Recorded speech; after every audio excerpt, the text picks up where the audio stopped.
우리가 계속 모세의 설교를 계속 읽어갑니다. 두 번째 설교에 대한 내용이 기록되고 있는데 4장 44절부터 26장까지 이어지는 설교입니다. 한편의 설교이기 때문에 사실은 한 번을 쭉 처음부터 끝까지 우리가 쭉 살펴보는 게 좋겠는데 그 양이 상당한 분량이 됩니다. 그래서 그것을 우리가 조금씩 나누어서 계속 살펴가고 있습니다. 지금까지 모세가 한 설교의 내용이 어떤 내용들이었는가 다시 한번 정리해보고 큰 문맥을 한번 짚어본 다음에 오늘 말씀을 함께 생각해 보겠습니다.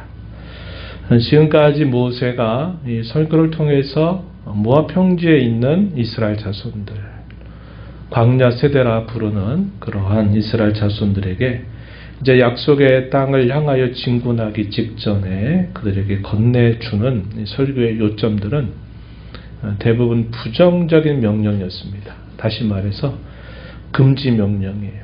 이것들은 하지 말아라. 이것들도 하지 말아라. 이것들 조심해라. 이런 형식의 명령을 취했습니다. 그 내용들이 어떤 내용들이었을까요? 한번 되새겨보면 우상 숭배라고 하는 것이 아주 뿌리 깊은 일이라는 사실을 이야기해 줍니다. 하나님과 언약을 세우자마자, 신의 산에서 언약을 세우자마자 그 언약을 바로 깨뜨려 버렸던 그 일이 참 어떻게 보면 그들의 새로운 삶의 출발에서부터 그 문제가 계속 그들에게 있었다는 사실을 모세가 주목하게 합니다. 이런 우상들이 훗날에 그들이 가나안 땅에 들어가면 가나안 종교의 이런 영향들에 또 금방 동화될 수 있다는 거죠. 그리고 자신들의 선조들이 아주 오랜 세월 동안 애굽에서 살아왔단 말이죠. 과거는 애굽의 생활에 젖어 있고 앞으로는 가나안 또 삶에 익숙해질 텐데 과거를 돌아봐도 역시 이 애굽의 종교 또 그 종교와 끊을 수 없는 문화와 삶의 여러 관습들, 또 그들이 가나안 땅에 들어가서 가나안 땅을 정벌할지라도 아주 오랜 세월 동안 이 가나안 땅에 있었던 이 가나안의 신들과 또 그 신들과 연관된 많은 문화와 풍습들을 이제 맡게 된다는 거죠. 그래서 이 우상 숭배하는 일에 대하여 대단히 경계하는 말씀을 줬어요. 지난 광야 40년 생활을 경험했던 세대들에게 하나님이 풍족하게 주시지 않고 그들의 삶에 필요한 것들만을 하나님이 필요한 때만 공급해 주셨습니다. 그러면서도 하나님이 그들이 먹고 마시고 입고 살아가는 일에 부족함이 없도록 하나님이 그들의 삶을 연단시키셨어요. 그래서 그들의 삶이 풍족하지 않을 때 어떻게 살아야 되는가 하는 말씀, 또 그들이 이제 가나안 땅에 정착하게 될 때 젖과 꿀이 흐르는 아름다운 땅에 들어갔을 때 이제 그들이 그동안 살아보지 못한 새로운 삶의 부유함을 경험하게 될 때 또 그들이 무엇을 조심해야 되는가 하는 것들을 경계했습니다. 그리고 이제 우리가 몇 번에 걸쳐 살펴보고 있는 내용들은 가나안 땅에 차지했을 때, 들어갔을 때 가나안의 이 강대한 칠족들이 버티고 있는 그 땅을 점령하고 나서 그 땅을 차지한 다음에 이 영웅당 같은 이야기를 풀어낼까? 이거에 대해서 경계합니다. 너희의 자신의 실력으로, 너희 자신의 의로움으로, 너희 자신의 능력으로 이 땅을 차지한 것이 아닌 줄 분명히 기억해야 된다 하는 사실을 이야기한 겁니다. 그래서 이런 주요한 세 가지의 내용들에 대한 명령은 부정적인 명령 혹은 금지 명령의 형태로 주어졌습니다. 오늘 우리가 읽은 본문에서는 다른 형태의 명령이 주어져요. 어떤 명령이냐? 긍정적인 명령입니다. 다시 말해서 무엇을 행하라 하는 겁니다. 그래서 그 행하라고 하는 첫 번째 내용에 오늘 우리가 읽은 말씀에서 소개를 받는 것, 그 한마디로 정리하면 하나님을 경외하라 하는 명령을 주고 있다고 하는 것입니다. 그러한 내용들이 오늘 본문의 주요한 내용들을 이루고 있다 하는 것을 기억하시면서 오늘 이 말씀을 살펴보면서 성령 하나님께서 저와 여러분에게 주시는 음성을 듣는 시간이 되기를 진심으로 바랍니다. 네 번째 명령은 긍정 명령이에요. 하나님을 경외하라 하는 그런 명령을 주고 있습니다. 그래서 오늘 우리가 읽은 본문의 내용에 보면은 하나님을 경외하여 이렇게 하도록 하여라 하는 표현이 두 곳에서 발견되고 있는데요.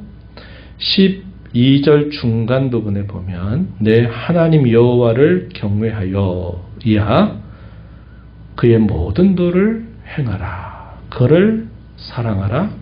마음을 다하고 뜻을 다하여 내 하나님 여호와를 섬겨라. 이렇게 말합니다. 여호와를 경외하여 이렇게 하도록 행해라 하는 그런 여러 교훈들을 주고 있어요. 또 이와 관계해서 또 비슷한 표현을 어디에서 모세가 또 주고 있냐면 우리가 읽은 말씀 20절에 보면 또 그런 표현들이 비슷하게 표현됩니다. 내 하나님 여호와를 경외하여 그를 섬기며 그에게 의지하고 그의 이름으로 맹세하라. 하나님을 경외하라고 하는 명령에 대한 구체적인 여러 가지 경우들을 들어서 그들에게 경외는 이렇게 하는 것이다 하는 사실을 밝혀주고 있습니다. 그래서 우리가 이 내용들을 보게 되면 그들의 마음의 내면적인 것들로부터 시작을 해서 그들이 외면적인 면에 이르도록 어떻게 하도록 해라 이렇게 우리가 분류해 볼 수 있겠습니다. 내면적인 것들 하나님을 경외한다 할 때 내면적으로 그들에게 요구되는 것은 하나님을 사랑하는 것입니다. 하나님을 사랑하고 마음을 다하고 뜻을 다 하는 자세를 가지라고 권면하고 있어요. 또 그를 의지하도록 하여라. 하나님을 언제나 의지하도록 해라 하는 것도 이런 내면적인 것에 대한 교훈들로 정리해 볼 수 있겠고, 이러한 내면적인 것뿐만 아니라 그들의 외면적인 그들의 행실이 어떠해야 되느냐 할 때는 강조하죠. 그의 모든 도를 행하는 것, 명령과 규례를 지켜 살아가는 것이다 이렇게 표현했습니다. 그를 섬기라 하는 말로도 표현하고 있어요. 그리고 그의 이름으로 맹세하라. 그의 이름으로 맹세하라. 무슨 말일까요? 사람들이 왜 맹세를 해야 되죠? 어떠한 사실에 대한 진실성을 확보하기 위해서 맹세라는 형식을 취하게 되어 있습니다. 이 말은 여호와의 이름으로 맹세하라 하는 이 말의 의미는 그들의 말에 있어서 그들의 삶에 있어서 진실해야 된다. 거짓이 없어야 된다라는 사실을 대단히 강조하고 있는 것이고, 이러한 삶의 모습이 하나님을 경외하는 자의 모습이라는 사실을 분명하게 보여주고 있어요. 그래서 하나님을 경외하라 하는 이 명령 하에서 그들의 내면적인 것, 외형적인 것 이런 것들이 하나가 되고 일치가 되고 조화와 균형을 이루어야 된다는 겁니다. 말은 하나님을 경외하는 듯한 말을 잘하면서 행실은 그에 걸맞지 않게 되면 이걸 우리가 뭐라고 합니까? 외식 혹은 위선이라고 말합니다. 우리가 지난번에도 살펴본 내용이죠. 예레미야 시대 때 당시에 이스라엘의 왕이나 구관들이나 일반 백성들이나 또 종교 지도자들의 경우가 그러한 일들을 아주 쉽게 행하는 그런 모습을 우리가 살펴보고 있었습니다. 우리의 말과 우리의 행실, 우리의 마음이 따로따로 되지 않고 진실해야 된다. 하나가 되어야 한다 하는 사실을 강조하고 있는 표현이 되겠습니다. 16절 말씀에서 보면 또 이런 말씀을 덧붙여줬어요. 마음에 할례를 행하고 목을 곧게 하지 말아라. 이렇게 또 말합니다.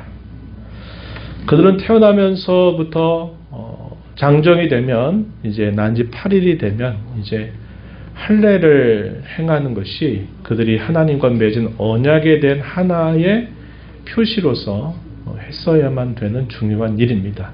그런데 태어나면서 자신들의 몸에 하는 할례 말고 그 할례를 마음에 하라 하는 이 말의 의미는 외형적인 것으로 그들이 하나님 백성의 표가 되는 것만으로는 충분하지 않다는 사실을 말해주죠. 그들의 마음에 할례를 했다라는 말은 그들의 내면적인 그들의 마음의 중심으로부터 그들이 하나님과 맺은 언약의 백성다운 표를 그들의 속으로부터 마음으로부터 이러한 자세를 나타내라 하는 것을 말씀하는 것이죠. 그래서 이 표현을 우리가 구약 성경에서 여러 곳에서 살펴보게 됩니다. 하나님이 태어나면서부터 자동적으로 할례하는 것으로 너희가 하나님의 백성이라고 생각하지 말고 너희가 진정 너희 마음의 할례를 행한 자와 같이 너희의 속마음이 하나님과 맺은 그 언약에 합당한 그런 마음을 가지고서 그들이 살 것을 말할 때 마음의 할례라고 하는 말을 많이 사용하고 있습니다. 바울 사도는 그의 서신에서 뭐라고 말하냐면 외면적인 유대인이 참 유대인이 아니라 내면적인 유대인이 참 유대인이다. 당시 이스라엘 자손들의 생각은 태어나면서부터 우리는 아브라함의 자손이고 남자의 경우는 할례를 받았기 때문에 우리는 하나님의 백성이다 라고 하는 당연한 사실을 그들이 가지고 살았지만 그들의 마음으로부터 어떻게 하나님을 섬겨야 되느냐 하는 문제에 대해서는 대단히 주의를 기울이지 않았습니다. 그러다 보니까 눈에 보이는 신앙에 아주 익숙해져 있는 모습이 있었던 거죠. 그래서 예수님은 그들에게 위선과 외식이라고 하는 것을 많이 가르쳐 주시면서 그러한 외식에 빠져서는 안 된다. 그런 위선적인 자가 되어서는 안 된다는 사실을 강조하기도 하셨습니다. 그래서 이런 면들을 하나님을 경외하는 것에 대한 여러 내용들을 전달해 주고 있어요. 우리가 얼마 전에 주일날 그런 제목을 나눴어요. 굴레 같은 자유. 기억나시죠? 굴레 같은 자유. 겉으로 볼 때는 하지 말라는 게 많고 또 하라는 것이 많아 보입니다. 그래서 겉으로 볼 때는 이게 속박을 놓는 것 같고 또 멍에를 씌우는 것 같고 굴레를 씌우는 것 같이 보여진다는 겁니다. 그러나 그것이 실제적으로 가져다 주는 열매는 참된 자유를 얻게 하고 누리게 하는 것을 말한다는 겁니다. 그럼 반대의 경우는 예레미야 시대 때 어둠처럼 겉으로 자신들이 하고 싶은 대로 자유롭게 하고 싶은 대로 막 하는 것처럼 보이지만 결국 시간이 지나면서 그것이 그들에게 굴레와 속박이 되어가지고 자유를 결국 빼앗겨 버리는 그런 결과를 가져다 주었다는 것을 우리가 살펴본 거죠. 하나님의 말씀이 우리에게 그런 것과 같습니다. 성경의 모든 말씀은 하지 말라와 하라 한 것으로 크게 두 가지로 나눠 볼 때 그런 것들이 너무나 많은 것 같아요. 그래서 그런 것들을 따라 살려고 하면 도무지 그런 삶을 살 수 없는 것처럼 보인단 말이죠. 그래서 그것이 우리의 삶을 대단히 부자연스럽게 만들고 속박을 주는 것처럼 보인다는 겁니다. 그러나 결코 그렇지 않다는 사실을 우리는 알게 되는 거죠. 그래서 이런 것들을 굴레 같은 자유다. 우리가 이렇게 여길 수 있어요.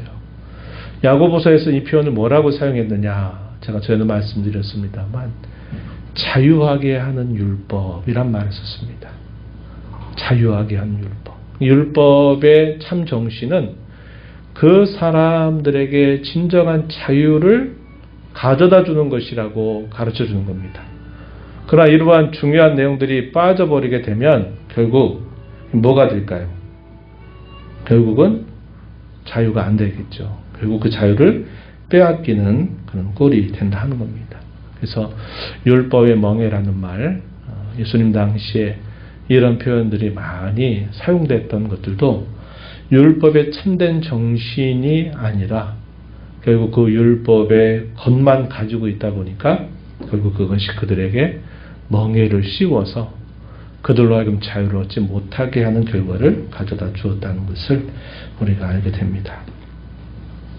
그러면 이렇게 당시 모압에 있는 이스라엘 자손들을 향하여 여호와를 경외하라 이러한 내용들을 주면서 왜 이렇게 경외하라고 하는가, 그 목적이 무엇인가를 우리가 살펴보게 됩니다. 그 목적은 두 가지로 나눌 수 있어요. 하나는 뭐냐, 오늘 우리가 읽은 본문 13절 앞부분에 보면 이렇게 표현합니다. 내가 오늘 내 행복을 위하여 내게 명하는 여호와의 명령과 규례를 지킬 것이 아니냐, 이렇게 표현했죠.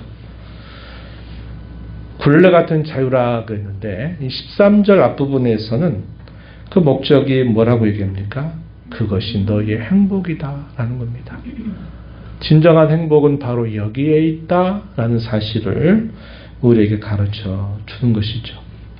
하나님의 말씀을 우리에게 들려주고 이렇게 하지 말아라 하라 말씀하시는 하나님의 본심은 우리에게 속박을 씌우기 위한 것이 아니라 진정으로 우리에게 행복을 가져다 주시기 위해서 우리에게 이런 말씀을 주시는 것이다 라고 가르쳐 줍니다.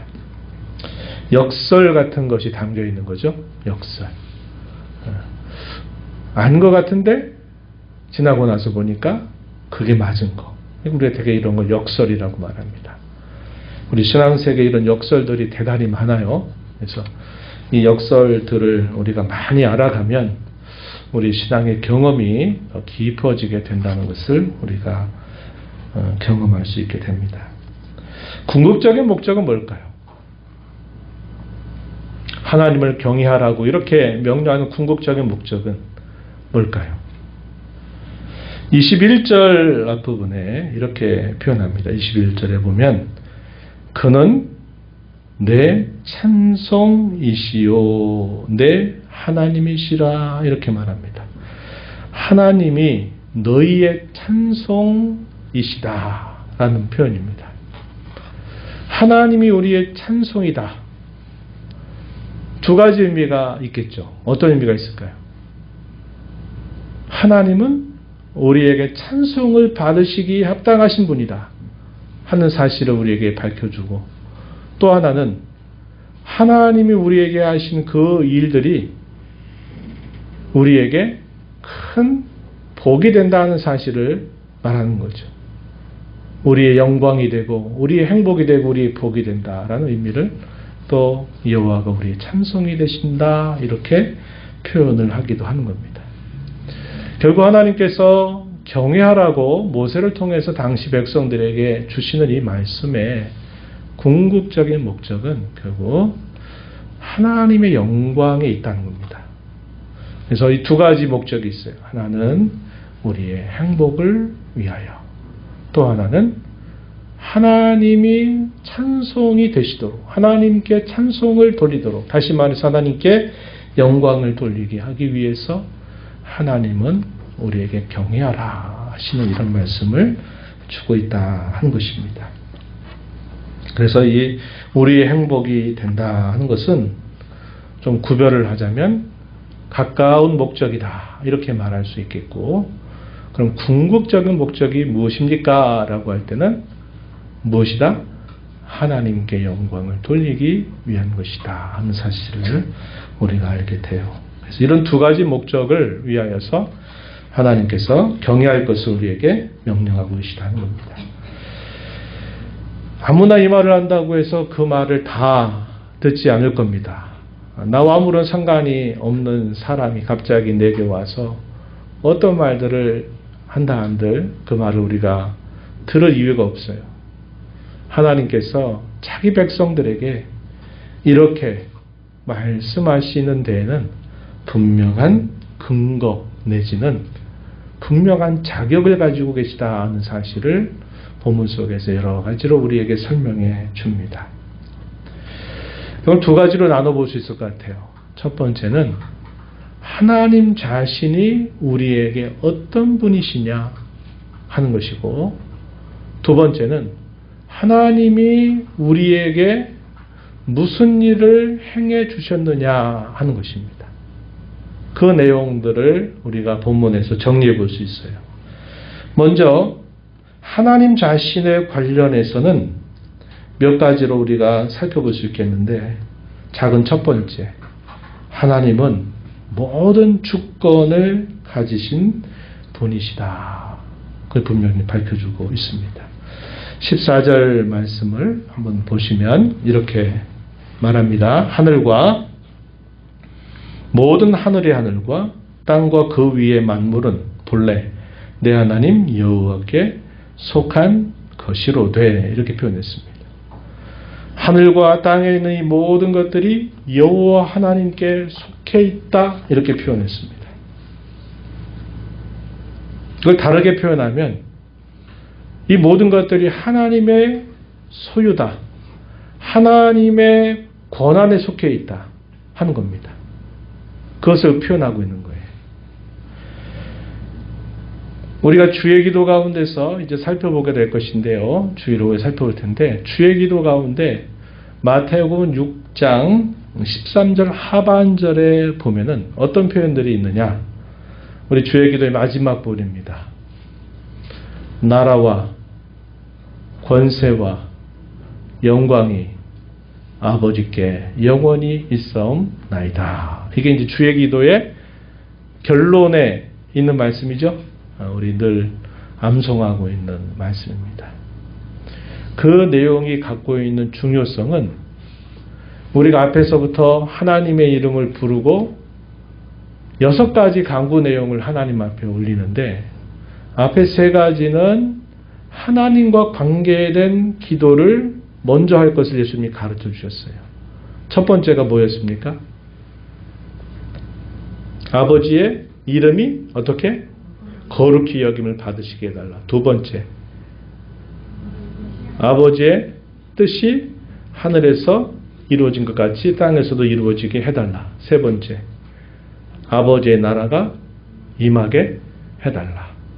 그래서 이 3가지의 내용들, 그 다음에 이어서 우리에게 일용할 양식을 달라라고 하는 것, 시험과 악에 빠지지 않게 해달라고 하는 것, 이런 표현들에서 나머지 3개의 간구가 쭉 이어집니다. 이런 간구를 드릴 수 있는 이유 혹은 근거, 그것이 뭐냐 하는 것을 우리에게 가르쳐주는 말씀이 우리가 금방 살폈던 마지막 부분입니다. 나라와 권세와 영광이 아버지께 영원히 속해 있기 때문입니다. 이런 뜻입니다.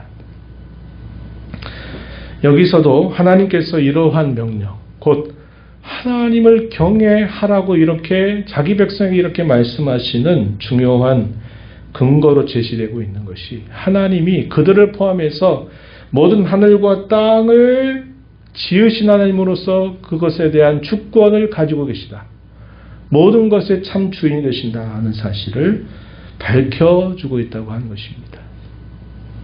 만물이 주에게서 나오고 주로 말미암고 주에게로 돌아갑니다. 영광이 그에게 세세토록 있을지어다.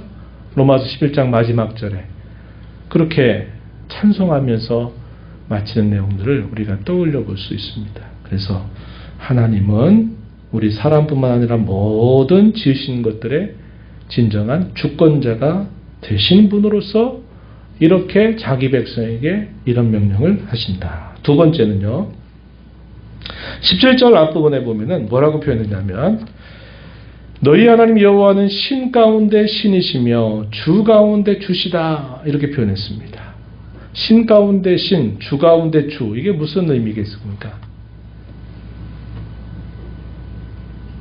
참되신 신이다 이 말이죠. 유일하신 신이시다 하는 사실을 우리에게 표현합니다. 그분은 그럴 뿐만 아니라 크고 능하시고 두려우신 하나님이시다는 사실을 우리에게 밝혀주고 있습니다.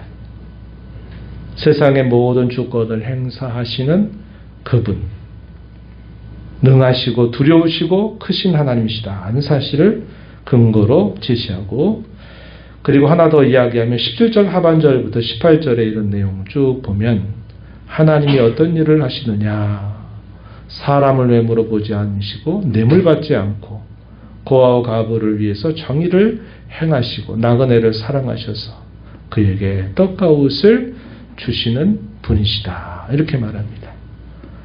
이게 무슨 표현들이겠습니까? 하나님은 정의를 행하시는 분이시다 하는 사실을 표현하는 겁니다. 그래서 우리가 하나님과 관계에서 몇 가지로 정리해 보면, 하나님이 모든 것의 주권자가 되시고 하나님만이 신들 가운데 참 신이시고 그분은 크고 능하시고 두려우신 분이시고 정의를 행하시는 분으로서 자기 백성들에게 하나님을 경외할 것을 명령하고 계시다는 것입니다. 그럼 두 번째, 자기 백성들과 관계에서 하나님이 그들에게 무슨 일을 행하셨기에 그런 명령을 하시느냐 했을 때도 역시 작게 세 가지로 정리해 볼 수 있겠습니다. 첫 번째는 뭐냐면 15절에 표현된 것처럼 하나님이 그들의 조상들을 기뻐하시고 그들을 사랑하신다. 그들의 후손인 너희를 만민 가운데서 택하셨다는 겁니다. 이것은 우리가 앞에서도 확인했던 내용이죠. 너희를 세계 많은 열국 가운데서 너희를 택한 것은 너희가 다른 민족보다 지혜롭거나 능력이 많거나 수요가 많아서가 아니다. 다만 내가 너희를 뭐함으로? 사랑함으로 열국 가운데 내가 너희를 택했다. 내가 너희를 나의 백성으로 삼았다. 이렇게 하나님이 말씀하신 바가 있습니다. 우리가 신명기 앞에서 읽었어요. 그렇죠? 하나님이 그들에게 무슨 일을 행하셨느냐? 그들을 기뻐하셨다고 말하고 그들을 사랑하셨다고 말하고 하나님이 택하셨다고 말합니다.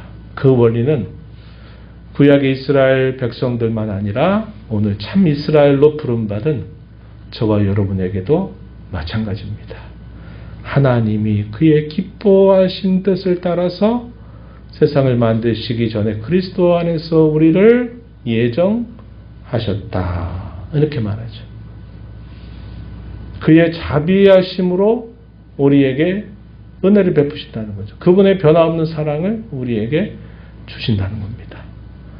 이것이 우리의 모든 인생의 가장 첫 번째 시작점이 되는 사실임을 성경이 밝혀주고 있어요. 또 우리가 읽었던 21절에서 두 번째는 자기 백성들의 찬송이 되신다. 자기 백성들에게 칭송이 되시고 찬송이 되시는 일을 해주신 분이다 하는 사실을 말해주고 있습니다. 또 세 번째로는 21절부터 22절 내용에서 쭉 보면 어떤 내용들이 소개되느냐. 너희를 위하여 크고 두려운 일을 행해 주셨다는 겁니다. 이게 무슨 일일까요? 이스라엘 자손들이 애굽에서 400년 넘도록 종살이 하고 있을 때 그 강대국으로부터 하나님이 그 백성들을 구출해 내신 일, 그리고 그들이 신의 산을 거쳐서 이 모압 평지에 이르게 되는 이 과정까지 하나님이 행해 주셨던 기적 같은 일들, 너희를 위해서 그런 일을 다 행해 주셨다는 사실을 그들에게 가르쳐 주는 거죠. 홍해 바다 앞에 앞으로도 뒤로도 갈 수 없는 사면 초가의 위험에서 하나님이 바다 가운데 길을 내셔가지고 길을 만드셔서 그 길을 육지같이 통과하게 하셨던 일, 그들을 쫓아오는 애굽의 군사들이 수장되지만 자기 백성 중 한 사람도 물에 잠겨 죽는 사람이 없도록 하셨던 하나님의 기적적인 구원의 섭리, 광야 40여 년을 통과하는 동안에 그 많은 사람들이 어디서 먹을 것을 구하고 어디서 신발과 옷을 구해 입을까, 어디서 마실 물을 구할까 할 때 살 수 없었던 그들에게 기적 같은 날들을 하루하루 이끌어 주셔서 그 백성들을 위해서 행해 주셨던 그 일들, 이런 것들이 그들에게 베풀으신 구원의 은혜요. 또 그들이 옛적에 이 애국으로 들어갈 때 야곱의 자손들 70명이 이 고센 땅에 들어가서 400여 년이라고 하는 시간을 보내고 나서 그들이 큰 민족을 이루게 하셨던 일. 우리가 읽은 마지막 절에 70인이었으나 이제는 내 하나님 여호와께서 너를 하늘의 별같이 많게 하셨다. 아브라함에게 하셨던 그 약속을 하나님이 이행하셨다는 사실을 분명히 밝혀주고 있다는 겁니다. 그래서 왜 모세가 이 말씀을 통해서 하나님을 경외할 것을 그들에게 촉구하면서 하나님이 그들에게 무슨 일을 행해 주셨고 너희에게 하나님이 어떤 분인가를 계속 소개하는 이유가 뭘까요? 하나님은 너희에게 이런 말씀을 하실 수 있는 그러한 분이시다. 너희를 위해서 이런 말씀을 하시는 하나님의 말씀인 줄 알고 너희가 이 말씀을 듣고 하나님을 경외하는 일에 힘을 기울여야 된다 하는 사실을 가르쳐 주기 위해서 이렇게 말씀하고 있는 겁니다. 여러분들이 신앙생활하면서 항상 기쁘고 평안하고 즐겁게 신앙생활을 할 수 있다면 가장 좋겠죠. 그런데 우리는 늘 그런 신앙생활만 하지 못합니다. 때로는 참 힘겹고 어려운 그런 때를 경험을 해야만 되고 피해갈 수 없어요. 신앙을 가지면 모든 것들이 다 비껴가는 게 아닙니다. 우리가 신앙을 가지기 때문에 어쩌면 더 많은 것들을 더 만나야만 되는 일을 겪어가기도 하는 겁니다. 그럴 때 여러분 어떻게 하셔야 되겠습니까? 그럴 때는 우리의 시선을 내가 처해져 있는 그 상황에 이렇게 집중하지 말고 우리의 시선을 들어야 돼요. 들어서 멀리 바라봐야 합니다. 길게 바라봐야 돼요. 제가 전에도 그런 얘기 드렸어요. 짧게 보면 믿지 않는 사람들이 봤을 때도 인생을 짧게 토막토막 보게 되면 다 비극 같은데 이 인생을 우리가 넓게 보면 뭐라고 얘기했다 그랬죠? 희극이다. 찰리 채플린이라고 유명한 배우가 그런 말을 했어요. 우리 인생도 마찬가지입니다. 짧게 봤을 때는 여러 상황이 막 다 역전된 것 같고 뭐가 다 비틀어진 것 같고 다 혼란스럽고 안 되는 것처럼 보이지만 그러나 시간을 넓게 보면 하나님이 약속하신 말씀이 이루어진다는 것을 하나님은 분명히 보여주시거든요. 그럴 때 우리가 어떻게 해야 될까요? 하나님이 나에게 어떤 분이신가를 우리가 계속 되새김질을 해야 돼요. 내가 작은 것에 흔들리고 작은 것에 낙심하고 작은 것에 절망하는 그런 상황이 될 때는 우리 하나님이 어떤 분이신가를 다시 되새기고 묵상하고 하나님 우리에게 베풀어 줬던 그 크고 많은 은혜들을 우리가 계속 되새기는 일을 하면서 하면 우리가 그 어렵고 힘든 시간들도 넘어서는 데 큰 도움이 된다고 하는 겁니다. 다른 데서 이유를 찾으면 안 돼요. 신앙생활 하다가 다른 사람이 내게 어떤 말 위로해 주겠지, 아니면 어떤 상황이 나에게 어떻게 해주겠지 라고 그런 상황에 기대거나 다른 사람에게 어떤 말을 듣기를 기다리지 말고 그럴 때 어떻게 하라고요? 하나님이 우리의 삶 속에 함께 하셔서 베풀어 주신 크고 귀한 은혜들, 그것을 되새김을 해서 묵상을 하고 회상을 하라는 거예요. 그래서 이겨내야지 누가 내게 어떤 말을 해줬냐 안 해줬냐 하는 문제 가지고 그런 데서 뭔가를 찾으려고 하면 더 푹푹 쓰러지고 더 어려움을 경험하게 되는 일이 따라오게 되는 것입니다. 그래서 시편의 많은 앞선 신앙의 선배들도 어려울 때는 어떻게 했습니까? 하나님이 지난 날부터 내게 해주셨던 그 일들을 회상을 하면서 그걸 묵상을 하는 거예요. 그러면서 그 어려움의 순간들을 하나님께 의지해서 그 순간을 넘어서고 이겨나가는 그런 많은 신앙의 경험들이 이 시편 속에 녹아 있습니다. 저와 여러분도 마찬가지여야 된다 하는 것입니다. 이제 말씀의 결론을 맺으면서 좀 적용점을 한번 나누면서 마무리하고자 합니다. 오늘 우리가 이 말씀을 보면서 지금 모세가 이 모압 평지에 있는 이스라엘 자손들에게 두 번째 설교를 쭉 하면서 지금 해주는 말은 무엇을 염두에 두고 그들에게 하는 말일까요? 너희가 이 모압 평지에 있는 동안 잘 먹고 잘 살고 하기 위해서 그들에게 해주는 메시지가 아니죠. 어디 가서? 그렇죠. 가나안 땅에 들어갔을 때 너희가 이것들을 마음에 깊이 새겨서 하지 말라고 하는 것은 계속 조심해야 되고 하라는 것은 너희가 부지런히 그렇게 해야 된다는 겁니다.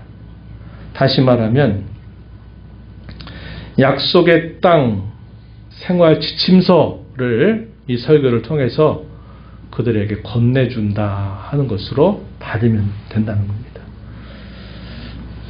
우리가 몇 주 전에 그 설교 나눴죠? 바벨론 포로 생활 지침서라고 하는 제목을 가지고 예레미야 선지자를 통해서 70여 년 바벨론 포로 생활할 때 뭐 하고 살아라 하는 말씀을 아주 구체적인 지침으로 주신 바가 있어요. 그런데 오늘 우리가 이 살펴오는 모세의 두 번째 설교의 내용은 그들이 하나님이 약속하신 땅 젖과 꿀이 흐르는 가나안 땅에 들어갔을 때 너희는 이렇게 생활해야 된다 하는 지침을 지금 모압 평지에 있는 이스라엘 자손들에게 지금 주고 있는 것입니다. 이 말씀은 우리에게 어떻게 적용이 될 것 같아요? 오늘 저와 여러분이 어디 살고 있어요? 예수님 말씀처럼 이 세상에 살지만 이 세상에 속한 자가 아니라 어디 속했다고요? 하나님의 나라에 속한 자라고 얘기합니다. 그렇죠? 청교도들은 뭐라고 말한다 그랬냐면 이 하나님의 나라를 뭐라고 부른다 그랬죠? 은혜의 왕국이라고 불렀어요. 하나님의 은혜로 그 은혜를 받은 사람들이 거듭나서 들어가는 나라, 이걸 은혜의 왕국이라고 말해요. 이 은혜의 왕국은 우리가 죽어서 가는 곳이 아니에요. 이미 우리가 예수님을 나의 구주로 믿고 거듭난 순간부터 우리는 그 은혜의 왕국 아래 이미 들어와 있어요. 다시 말해서 그 하나님의 나라에 우리는 지금 들어와서 살고 있다 이 말이에요.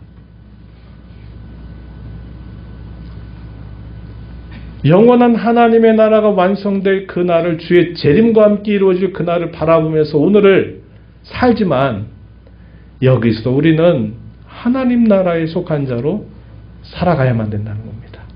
그렇다면 모세를 통해서 모압에 거주하고 있었던 체류하고 있었던 이스라엘 자손들에게 주는 이 약속의 땅 생활 지침서의 내용은 오늘 저와 여러분이 이 땅을 살면서 역시 우리에게 그대로 적용되는 말씀이다 하는 겁니다. 한번 정리해 볼까요? 어떤 내용이 있었어요?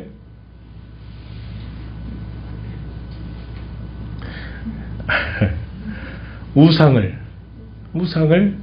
제거하라는 겁니다. 우상. 우리 안팎에 있는 우상들을 제거해라. 욕심들, 세상에 대한 미련, 세상에 대한 사랑, 이런 것들을 계속 제거하는 작업을 해야 돼요. 여기서 저와 여러분 살면서. 두 번째, 또 뭐가 있었어요? 우리의 삶이 궁핍해질 때, 우리의 삶에 뭔가 부족하고 모자란다 싶을 때 우리가 빠질 수 있는 위험을 조심하고, 또 우리의 삶의 모든 것들이 풍족하다고 느껴졌을 때 또 우리가 실수할 수 있는 것들을 또 늘 조심해야 되겠고, 세 번째가 뭐였습니까? 그렇죠. 교만하고 망각하지 말라는 거죠. 무엇을?